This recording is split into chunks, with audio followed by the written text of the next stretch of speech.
Welcome to Switch Comics. My name is Marco, and today we're going to be talking about ratio variants and how do local comic shops price them.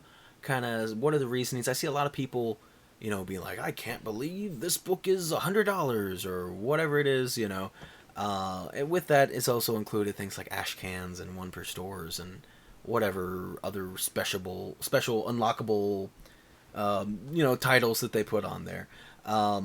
So, for example, like I got these cool 1 in 25s here. I got the Hulk 1 in 25, that Trad Moore cover, and I forget the artist on here, but this beautiful, beautiful 1 in 25 for Moon Knight. Now, I think when this book came out, first of all, let me explain, in case you're unaware, what a ratio variant is. So, 1 in 25 means I have to order 25 regular copies of this book in order to be eligible to purchase a single copy of this one. Now, granted, if I order 50 copies, then I can order 2 of these, and so on and so on. A one per store is just that they give you one for each store. Ash cans are typically kind of like one per stores. Ash cans are kind of weird, but there's also other weird titles that different comic companies go by. Like Boom will do unlockables, and a lot of time that's a one per store, but sometimes I think it's not. I don't know, kind of weird things. But anyway, all those weird special retailer incentives. How do they get their price? Because I see a lot of people that get confused and get upset. Um, and I think, by the way, if you're unfamiliar with the channel, I do work at a comic shop, so I have that kind of insider knowledge to hopefully let you all know a little bit more about how it works.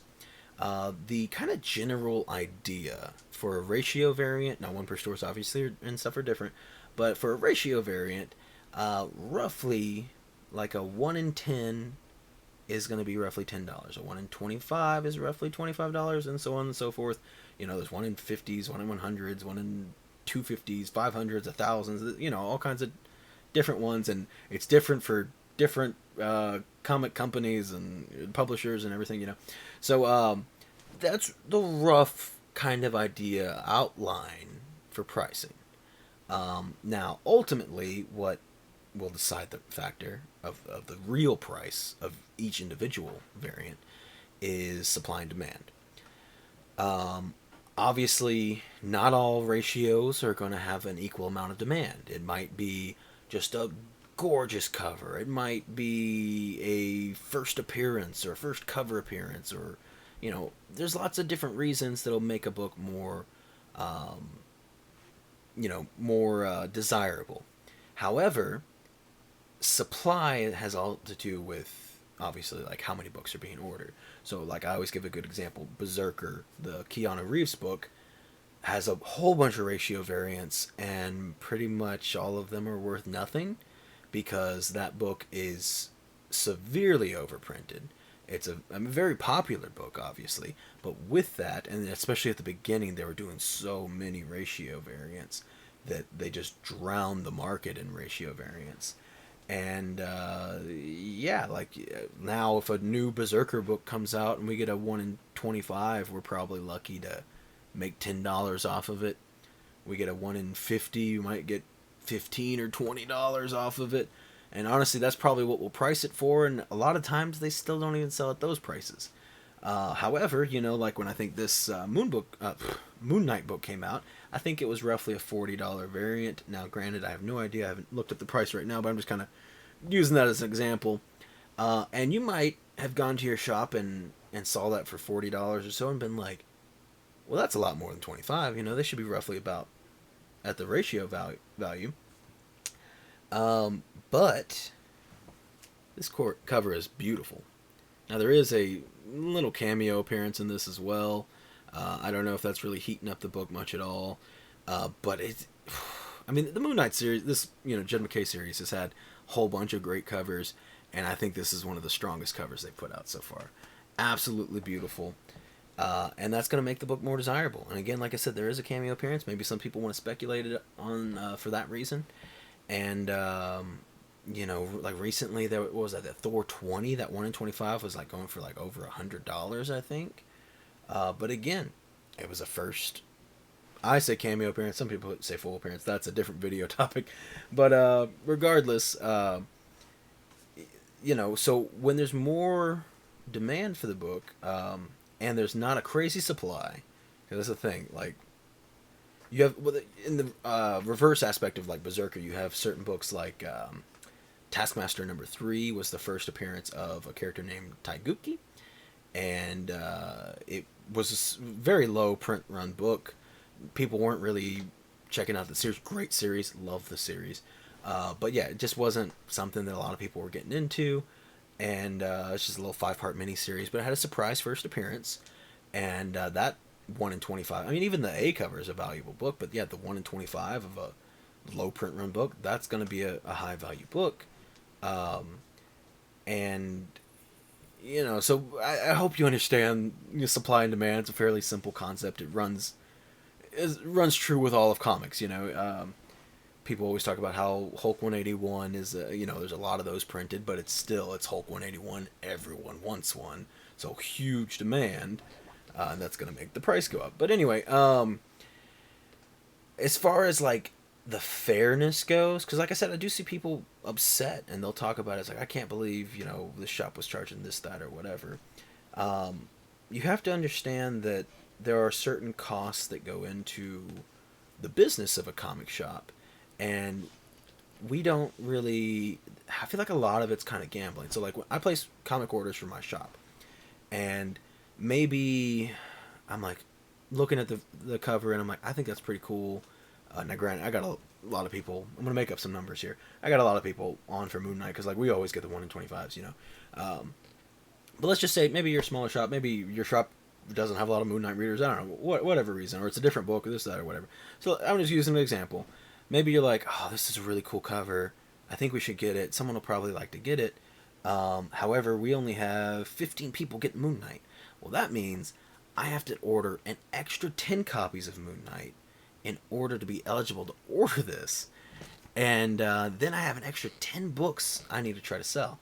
Maybe I get lucky and 2 people buy, some other copies of the book.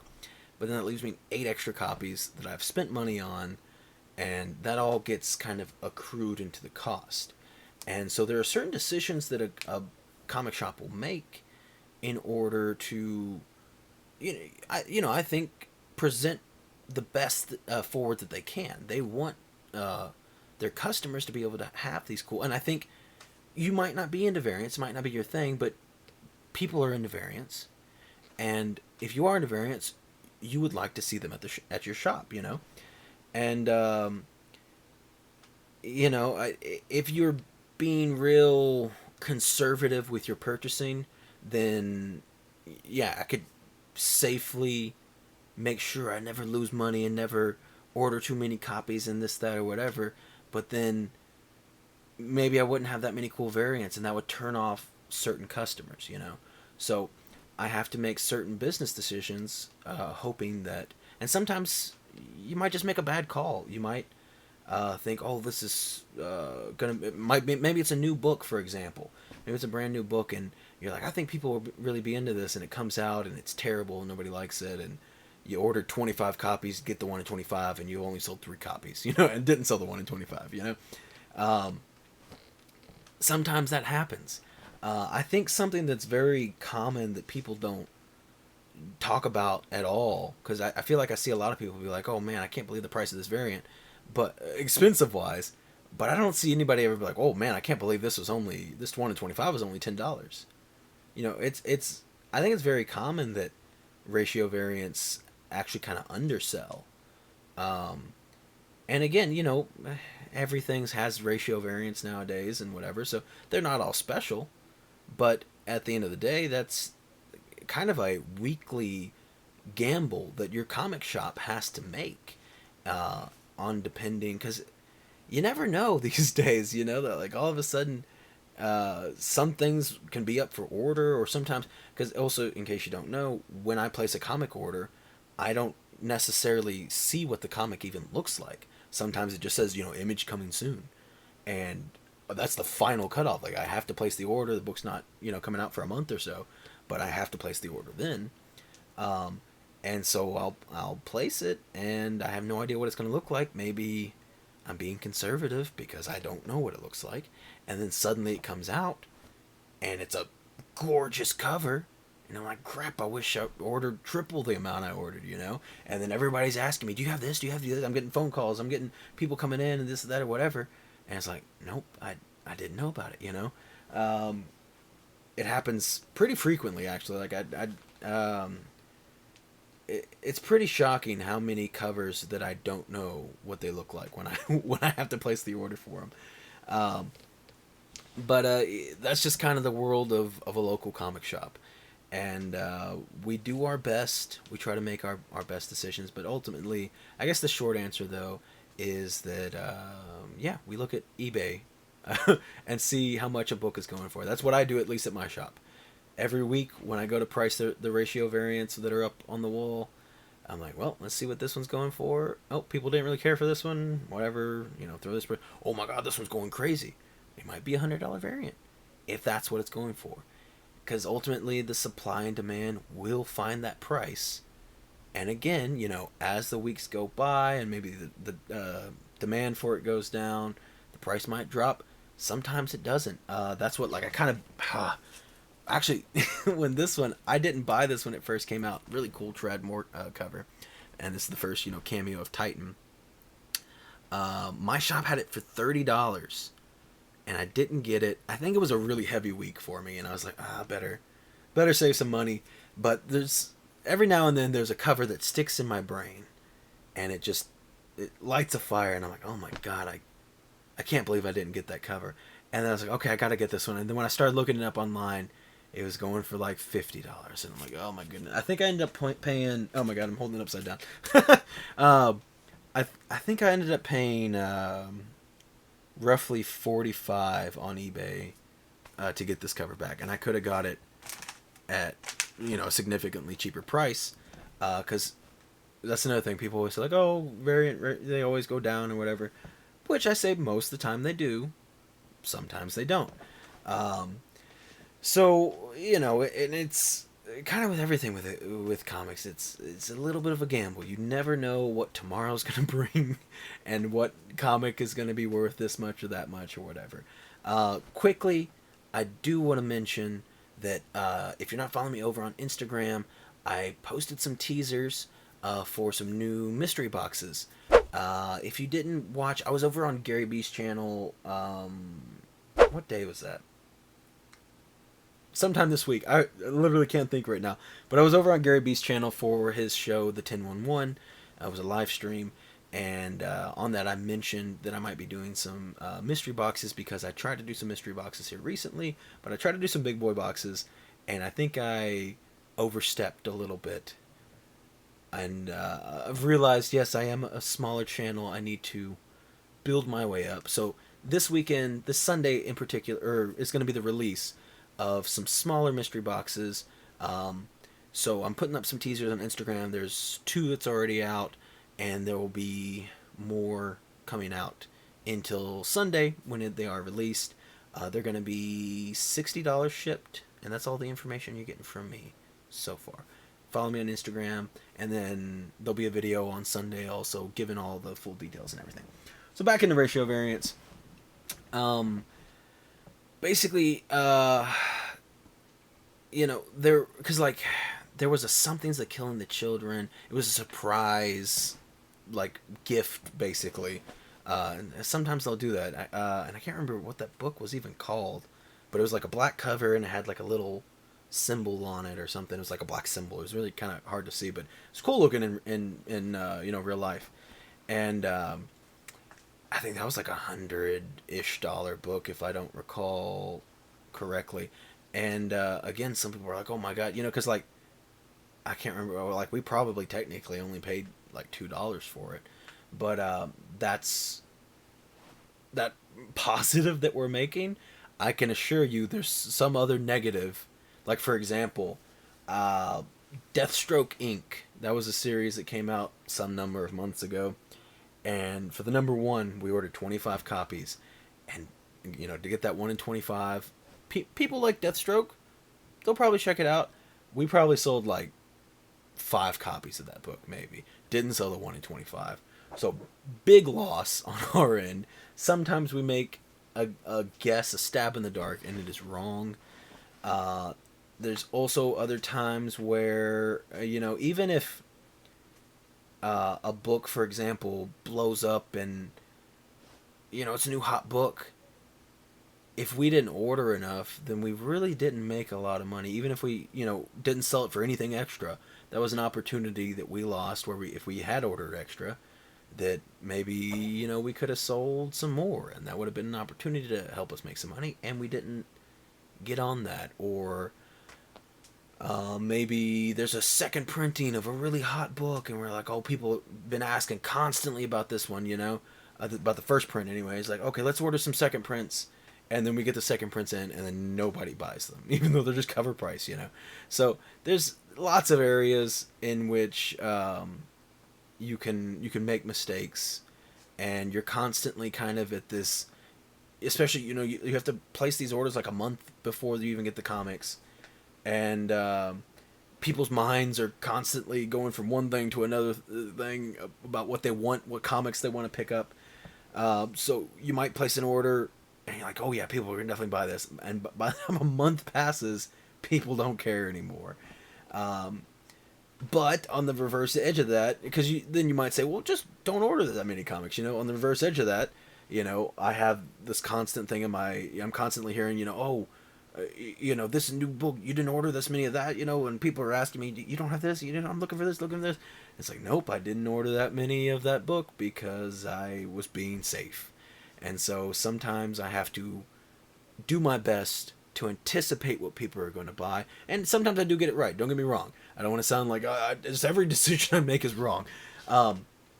Sometimes, like, I ordered quite a bit extra of that Black Panther 3 second printing, and we sold every single copy pretty quickly. Honestly, probably could have ordered more on that one. And I ordered fairly heavy, especially for a second printing. Second printings don't really sell that well.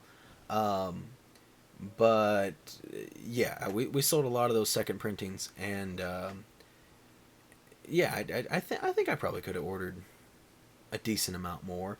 But again, had I ordered more than that and then it totally backfired and didn't sell any, I would have felt really bad. Especially that was a $5.99 book. That was an expensive book. But yeah, it's just kind of a little bit of the inside inner workings of a comic shop. If you have any kind of other questions about specifically, like, kind of one topic I might want to bring up soon is like repricing comics. Now I quickly want to state I'm not talking about, oh, I brought this comic, I went and I'm just grabbing a comic out of my in front of me, but I found this comic in your bin and it says $10 on it, and you bring it up to the register and you want to charge me $20. I'm not talking about that. I think everyone can agree that, well, I would like to think everyone can agree that's wrong, but I hear there are a lot of shops doing that. But and again, let's just say it's a $10 comic. Now, granted, that probably means I paid $2 on it, or I'm saying rough numbers out here. But some people might be upset if, oh, suddenly this is a new comic. I don't know, making a movie about this or whatever, and so now it's a $50 comic. Well, is it okay for a comic shop to go in and reprice their book? And this is before any customer finds it. I'm just talking about me as a comic shop going in and be like, okay, let me take all these out of the bin here and reprice it to $50. That's a topic I think I would like to talk about. If there's anything else that maybe confuses you, or you would like some extra knowledge about, or just anything about comic shops in general, I would like to be helpful in that regard. But that's gonna be it for today. Like I said, definitely check me out on Instagram, and check out my video coming out on Sunday. Where I'll be doing a smaller mystery box. And yeah, thank you all so much for watching, and I'll see you next time.